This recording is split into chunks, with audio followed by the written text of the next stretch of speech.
Good day everyone. My name is Maria Christine Mangao from Bisan Mathematics 3. Here's my report about preparing the synthesis matrix. So, here's the objective of our report. At the end of the lesson, the students are expected to first, understand the purpose and significance of using a synthesis matrix in academic research. Second, develop skills in organizing and synthesizing information from multiple sources using synthesis matrix. Last, cultivate values such as critical thinking, academic integrity, and proper citation practices when conducting literature reviews. Introduction. The preparation of synthesis is an important part of academic research process, especially in the case of writing literature reviews and academic papers. So, it is organized by placing information from each sources into a table or a matrix. Ang preparing the synthesis matrix ay mahalaga lalo na kapag bumubuo tayo ng isang thesis statement o arguments dahil madaling makita natin at matukoy ang mga ebidensya na sumusuporta sa ating sinasaliksik. Importance of a synthesis matrix.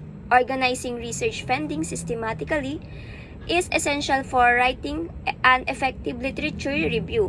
A synthesis matrix helps in categorizing key ideas from different sources. Ito yung mga group similar ideas from different authors or studies. Second, identifies patterns, similarities, and contradictions in the literatures. Ito yung mga spot patterns like what different authors agree on, or disagree about. Third, simplifies the writing process by offering a clear structures. Ito yung make writing easier since you already have the key points to organize. By using this table, you can clearly see which studies support, oppose, or give a perspective on a topic. To write a balanced and well-structured literature review. Here's the steps in preparing a synthesis matrix. Step 1. Identifying key themes or concepts.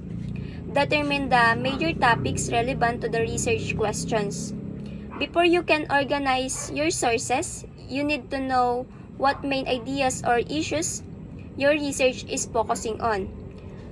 These are the key themes. For example, if your research student motivations, some key themes may be teacher support, learning environment, or self-discipline.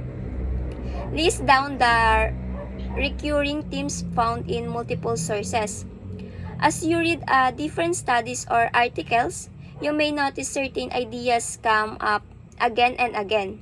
These are the recurring themes, and listing them help you see what importance across the literature. So, these themes becomes the categorized in your synthesis matrix. So, in short, this step is about finding common ideas across sources that relate to your topic, so you can compare how different authors discuss them. Step 2, select and review relevant sources. So first, choose credible that provides substantial information on the identified theme. So after identifying the key themes in step 1, the next step is to find the reliable and trustworthy sources, such as academic journals, books, and scholarly articles. Ito yung nagdi-discuss ng themes in detail. So make sure lang na yung sources na ninyo ay related to your research question and offer a valuable insight or data. So second, summarize key findings from each sources. So once you have chosen your sources, read them carefully and write brief summaries of the most important points. So focus on how each source talks to about the themes you identified earlier, or the first step. So, maaari itong makatulong to compare what different authors or different authors kung ano ba yung sinasabi dito. Step 3, construct the synthesis matrix. Create a table with sources as columns and themes as a rows. So you need to make a table like a chart or a grid. So across the top is the columns. You write the names of the sources or the authors you review. So down the left side or rows, you need to list key themes or topics you identified in step 1. So second, fill in the table with relevant information from each source. So in each cell of the table, you write a short summary of what source says about the specific theme. So 4, analyze the matrix. So, first, identify patterns and relationship between sources.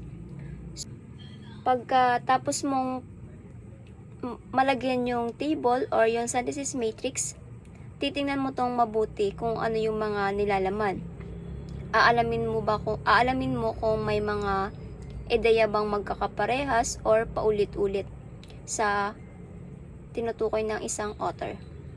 So, halimbawa, kung maraming manunulat ang nagsasabing mahalaga ang suporta ng isang guro sa motivation ng isang estudyante, ito ay maaaring isang pattern o isang theme na paulit-ulit.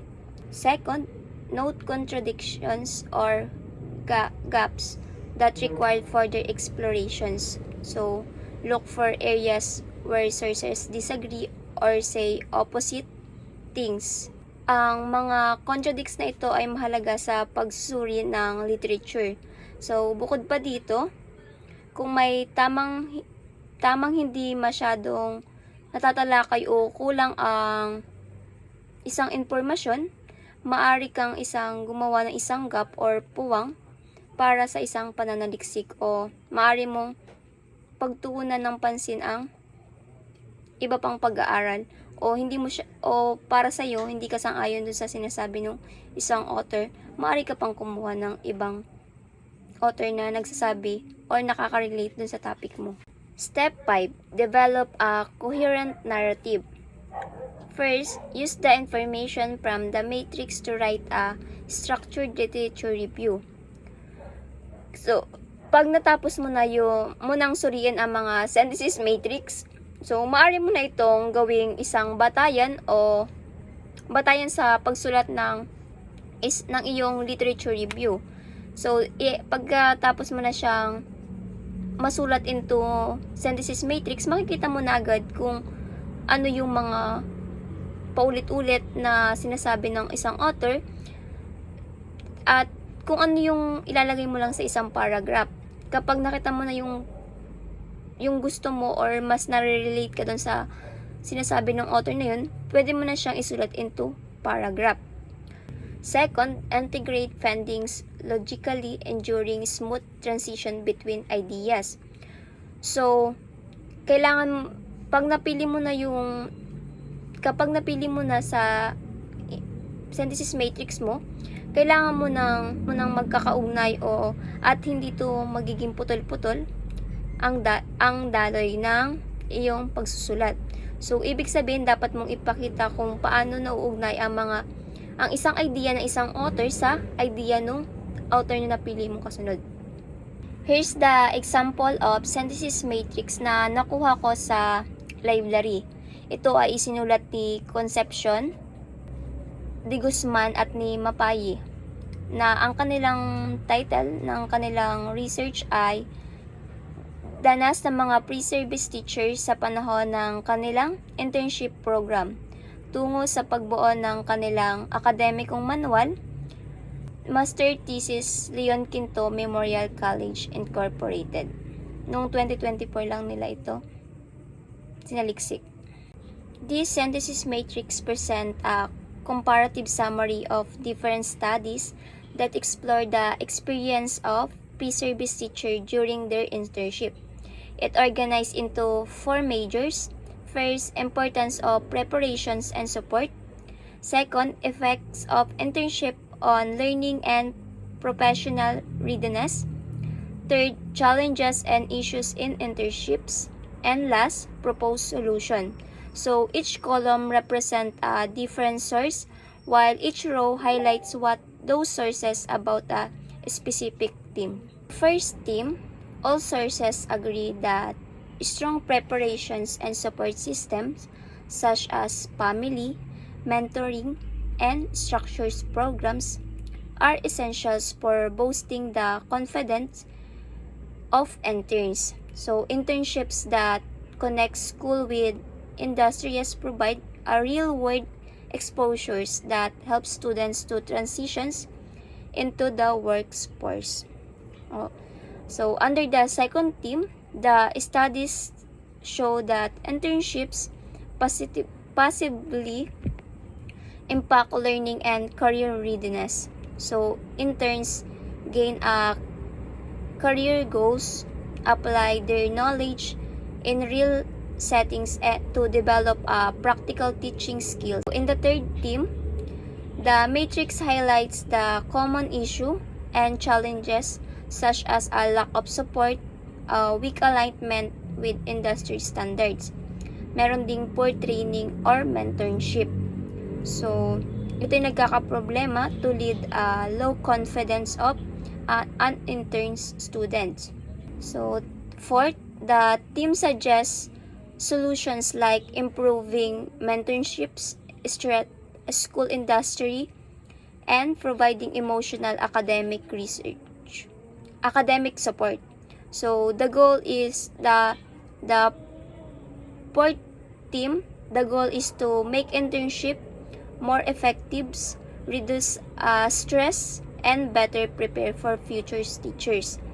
So in the summary, this synthesis matrix helps to organize different viewpoints and findings from several studies, making it easier to analyze patterns, similarities, gaps, and contradictions in the literature about a pre-service teacher internship. Here's the references of preparing a synthesis matrix.